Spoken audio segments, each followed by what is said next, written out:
If you want to understand why the UK feels miserable to live in right now, watch this.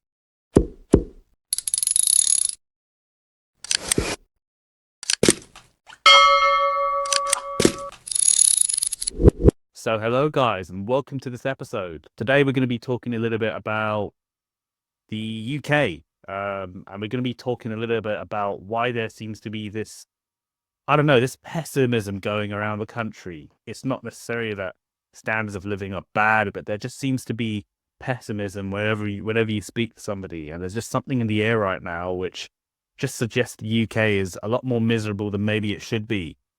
And now I'm not the first person to talk about this subject in detail. There's been a host of videos and articles, I'm sure, made about this, particularly in the last couple of years, for people to kind of understand what it is that's causing frustration and this general sort of wear and tear as a society, and their lifestyle is almost draining their energy out of them.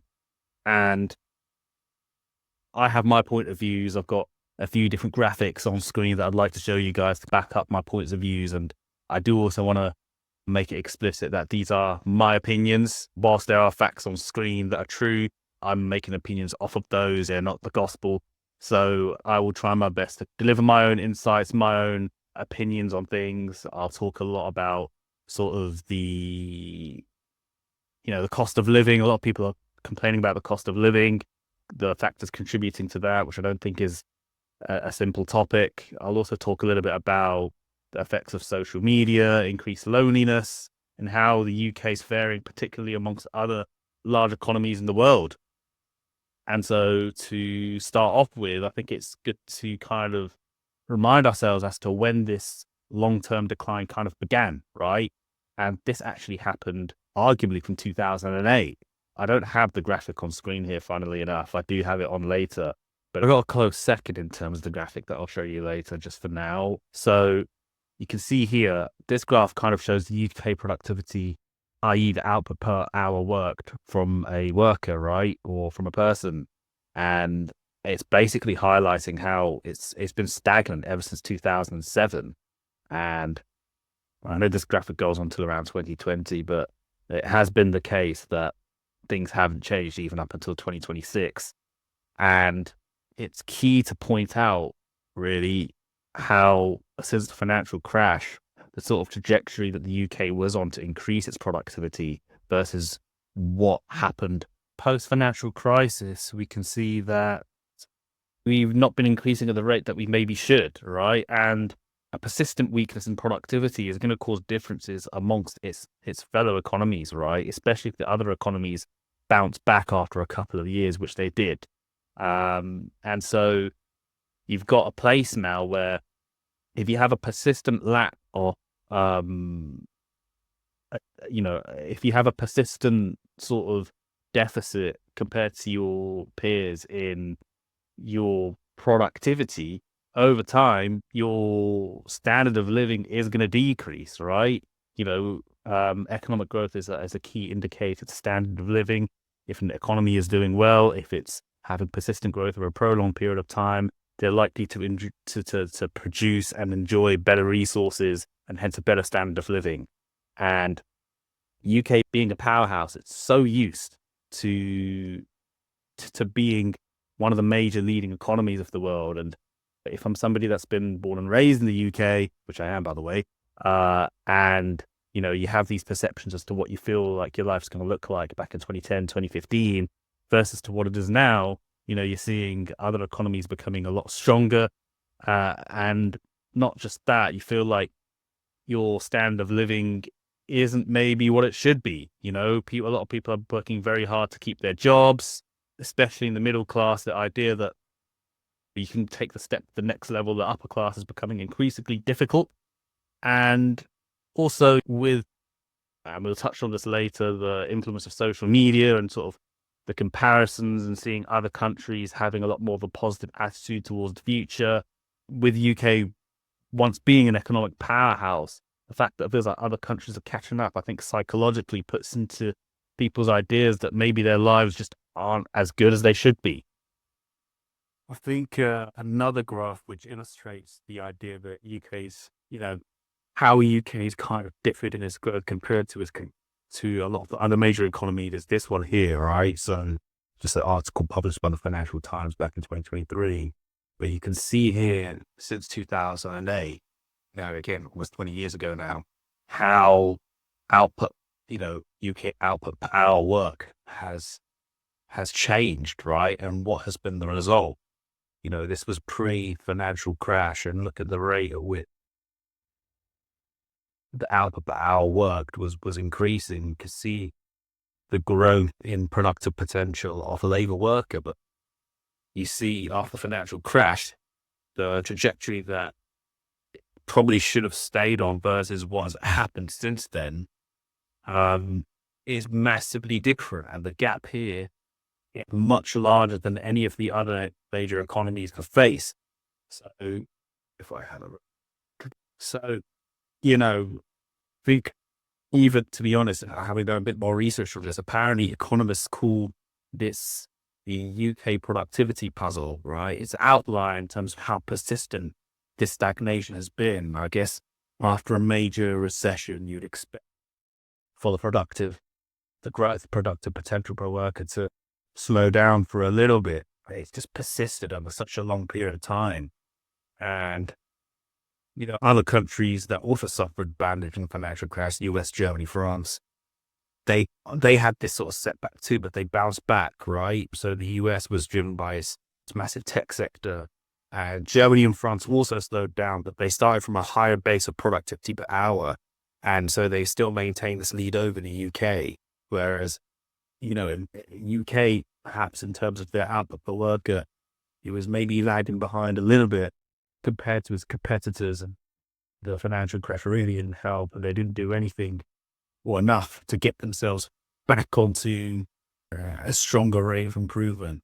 And yeah, just to reiterate though, the UK stagnation is uniquely flat, and an additional reason for this is what we just discussed is also the lack of business investment, right? So in 2016, to make matters worse, we obviously had Brexit, and so that has just meant foreign investment hasn't been as much as it could be after in post-Brexit Britain, and it gives foreign investors every reason to avoid using the UK as base for their business operations. And so then it's quite clear to see as a result that economies ahead in growth and have been for some time are better positioned to enjoy the advanced technology and the higher standards of living. In such growth that persists over a 15, 20-year period means there's going to be significant differences in terms of the standard of living. If UK were perhaps ahead in terms of their standard of living compared to all these other economies or nations in which they're competing with, then that gap is certainly shortened now, where people felt as if UK was sort of one of the big powerhouses of the world. It maybe doesn't feel like that anymore. I think psychologically, people will feel that. And perhaps even worse, maybe there's some countries which have overtaken UK in terms of standards of living. I've mentioned US, Germany, France, Canada a lot, but you've also got Saudi, or like countries that are on the up, places like Saudi Arabia, for instance, right? That are getting a lot more involved with events and major economic projects like NEOM, for example, where they're constructing a line, right? There's certain projects going towards there. It causes people to have a more optimistic outlook. UK is just not like that. I think they're just stagnant. And, as you can see here, like with the evidence laid out in front of us, it's been like this for a while, and there's nothing to suggest that things will genuinely change. I think other things as well, on top of the relative economic long-term growth decline, is kind of also certain ideologies of change in politics as well, in politics and both in terms of economics. And one of them being what coined as the Westminster groupthink, right? So when a chief economist called Martin Beck warned that the government lacks awareness of economic damage caused by its own interventions.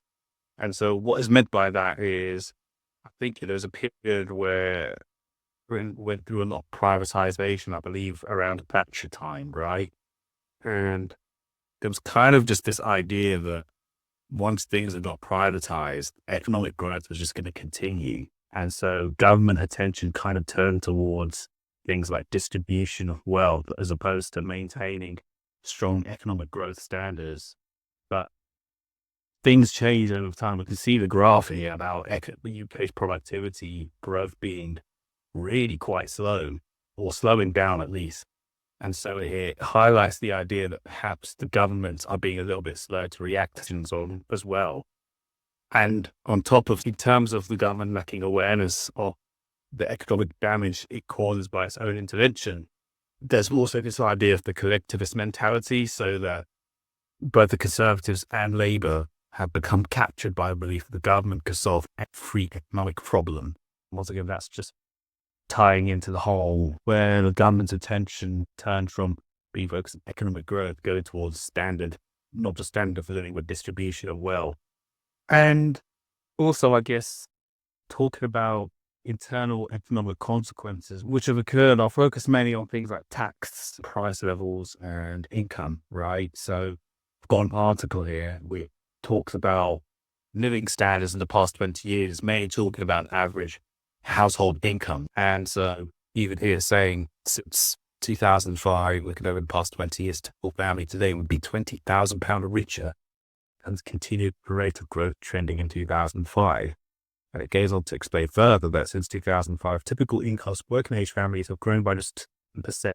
That's over the entire 20-year period. So if we compare this with things like got CPI here in our 10 years, just to illustrate the point, they can include times around 2020 to 2022, sort of the COVID period, really. You can see how much CPI shot up here.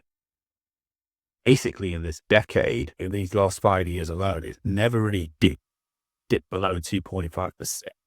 Now, let you do the math, when you compound that, that's probably not far off the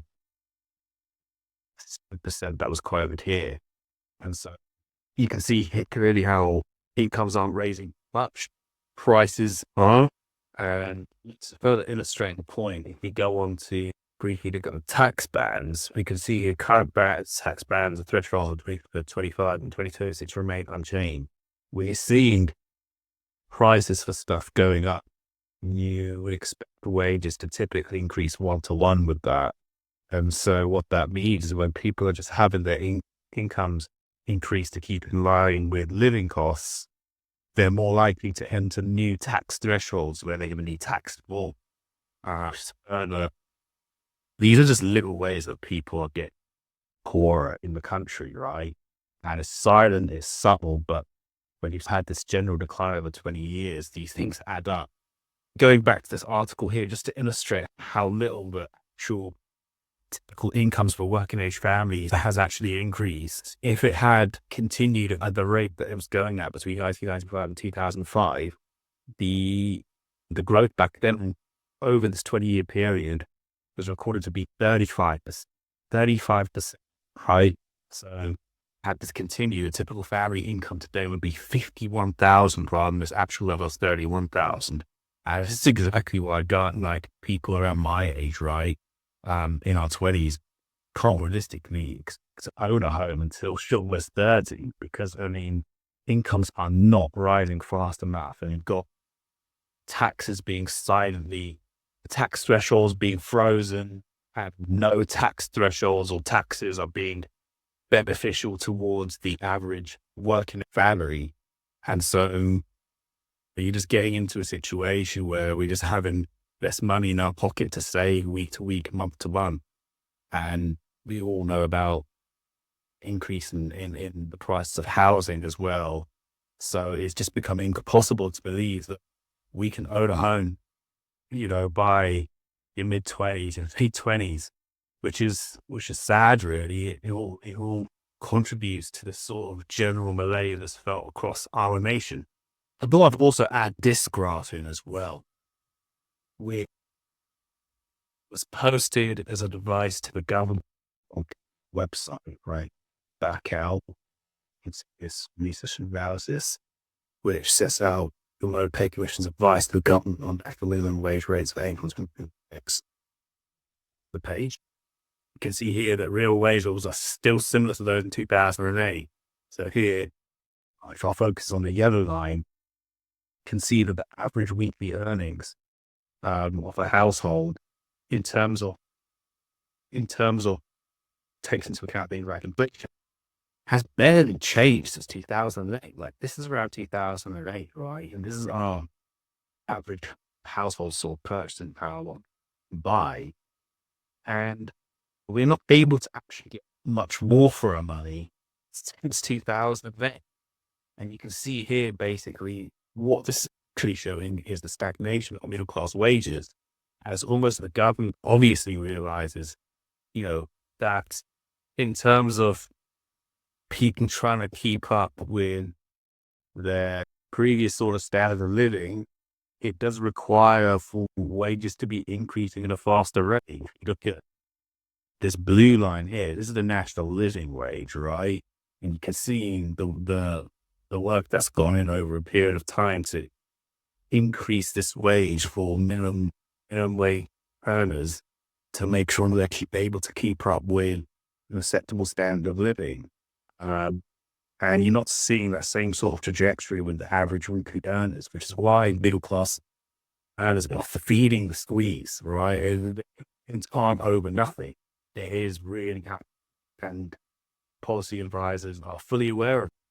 So to reiterate, in terms of actual wages, our actual real wage things, taking into account prime fees and price and everything, middle class actually getting lower and lower wages because everything else is increasing in price, right? Especially the cost of standard of living has been rising. But when you take into account the houses, other stuff needed to basically have an acceptable standard of living, those costs are all increasing. So you're going to feel it. Now, this sort of the living wage increase, even though, especially for people on minimum wage, it might seem like a good thing, this also affects the average weekly earner in a negative way, because especially for businesses that employ people that are on the national living wage, this represents an increase in costs, right? An increase in costs is likely to be the increase in the goods that those businesses are selling. So let's say, for example, let's say Tesco, right? I bring up Tesco because, funny enough, being Tesco UK chief from Prasad mentioned that rising costs of labor, energy, and regulation make price increases inevitable, because you're going to have to pass over those increases in costs onto the prices to maintain its profits. The increases in prices are things that we buy on regular, the milks, the breads, the pasta, the rice, right? Who's it going to hit most? It's going to hit all of us, right? That's yet another example of government policy directly affecting the money in our pocket. Now, we've talked a little bit about stagnant wages throughout this, right? I wanted to also talk about how stagnant wages can affect some new indirect ways as well as direct ways, right? So, the idea of for the everyday person having stagnant wages, I think we're all aware of social media, the pros and cons of social media, that it causes, right? Since COVID, term brain rot and become a very real and relevant thing.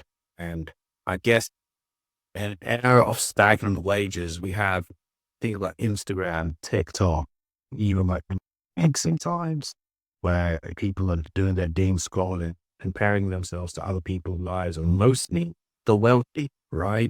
In this economy, we also create more millionaires than ever.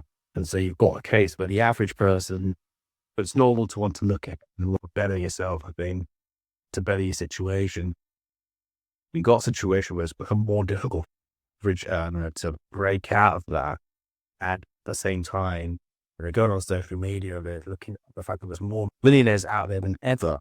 And so things like Instagram, it just creates so easy people to compare themselves to this ideal they just cannot afford, that will not afford. And all that's doing is adding to the feeling of this worsening feeling of poverty. It's like I'm having to work harder to keep my job, and I'm having to work harder and more effort to basically be able to afford the necessary things that keep my standard of living where they are. And then maybe you're tired from work, or maybe you're even working from home. and you just sat there with this next to you, right? I just start scrolling, you start seeing the reality you want slipping further and further away from you, causes a negative spiral. I do have an article up here, but it keeps crashing. I tried to click into it, but I'll try my best to summarize it. But this kind of outlines some key findings that I found in 2023, basically about people's usage of TikTok, Instagram, and just social media, and how it's kind of contributed to relentless negativity, and how that's actually led to disengagement. In the report, it talks about 38% of UK adults now actively avoiding the news, and it was 29% back in 2017. It's quite a big proportion, right? Because I guess a lot of what the news puts out is quite extreme. It could be anxiety inducing, etc. If you've got a spare time, do check it out. It puts the effects of social media into numbers and a bit more understandable to explain the scale to which things like the news and social media have contributed to greater negativity across not just the UK, but the world. And, what we've discussed about the disengagement and negativity. I've just had a look at the Office of National Statistics here. Look at some figures over loneliness, actually. You can see here that in April 2025, 18% of all adults experience moderate to severe depressive symptoms, which are more prevalent in younger adults, right?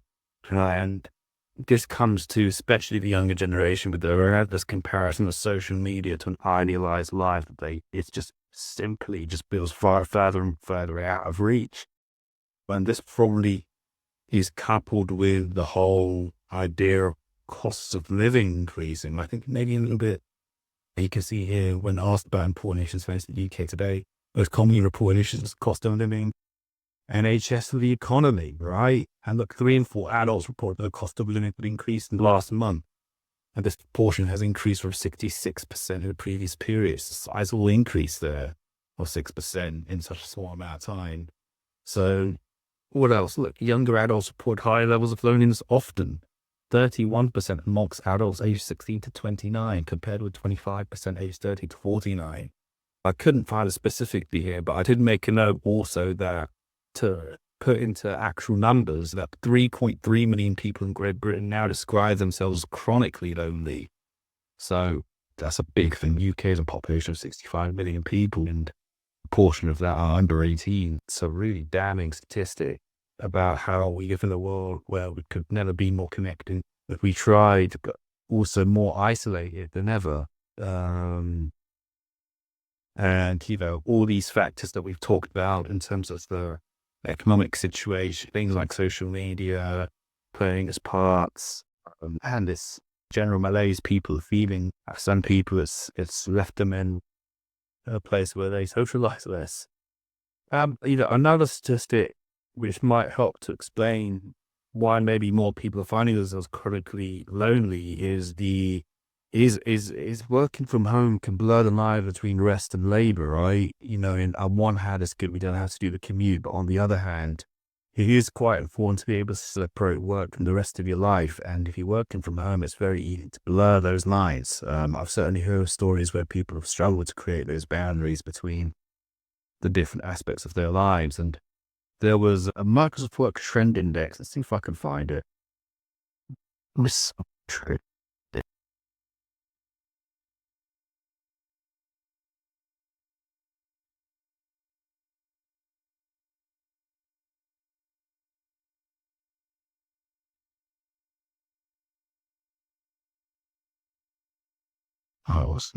see. In meetings,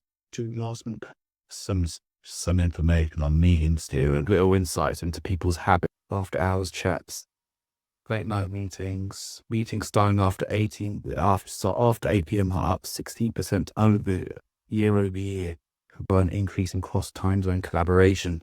30% of meetings that span multiple time zones. That happens in work, but I guess if you're doing that from home and they're just happening at any given time, it can be easy to see why work and life kind of gets blended into one. Even to be fair, I can attest to this, right? It's not a new phenomenon, but even back when I was working in the city, even if I want to take a week holiday or whatnot, I couldn't help but whip out my emails for the week whilst I was on a trip to Turkey. And I just felt like it was impossible to switch off from work. How I was reading sort of the emails my directors and partners were sending, and one of them kind of ruined my my trip, actually. You know, they were talking about the fact that the work wasn't good enough and this, and that. It wasn't necessarily my fault because there was directors overseeing it. It didn't allow me to enjoy the holiday fully. But I think we've kind of created this lifestyle where, you know, you can see here, even it talks about interruptions. I mean, this is during the work day, but I think this point still stands probably after work hours, where employees are interrupted every 2 minutes during core work hours, 275 times a day on meetings, emails, or chats, right? Can we really switch up from work, like it's on our phone, we're working from home, it's all just integrated into our lives at this point. But, you know, I can't, let me see if I can find a specific. Yes, here, I just see a statistic which said that time spent in meetings also had increased by 252% since 2020, which has helped contribute to burnout culture. Again, touching on, combined with the fact that burnout culture, the idea that people are just working harder, and we combine that with the fact that we're having declining real wages, as we saw previously, it's easy to understand why people are losing motivation and just quietly retreating. To summarize, really, it's not an easy question to understand why there's this general pessimism across the UK. There are a lot of factors affecting it. Obviously, it's easy to say cost of living or whatnot. We didn't even touch much on the emergence of AI and how people kind of feel like a lot of the jobs they're doing may not stick around for the long term. But the general feeling right now is, with the cost of living we're having, it's become more difficult to break out of, you know, it's difficult for the working class to break out into the middle class, and has become even more difficult for the middle class to break into the upper class, or that sort of top 5, top 10% bracket. And it's only going to become more difficult. This has been a trend that's been going on for a while. We've also seen kind of how the general lifestyle has been pretty draining on workers. And so we come into this situation where, even where I was working in the city, you know, you just have tunnel vision getting to work. You don't feel like you have the energy to stop by and have a chat with people, which is a shame. And yeah, people just focus on survival rather than thriving, right? When you're in survival mode, you do get that sort of tunnel vision. I just need to survive. It's all about me, right? Which is fair enough. But when you have people like that as a whole, it just creates this culture and this society which feels pretty disconnected and quite sad, really. Yeah, let's hope things can turn for the better for the UK. Hopefully things like inflation and taxes and business costs turn for the better. Maybe things could get better with sort of the increase in middle class income rates.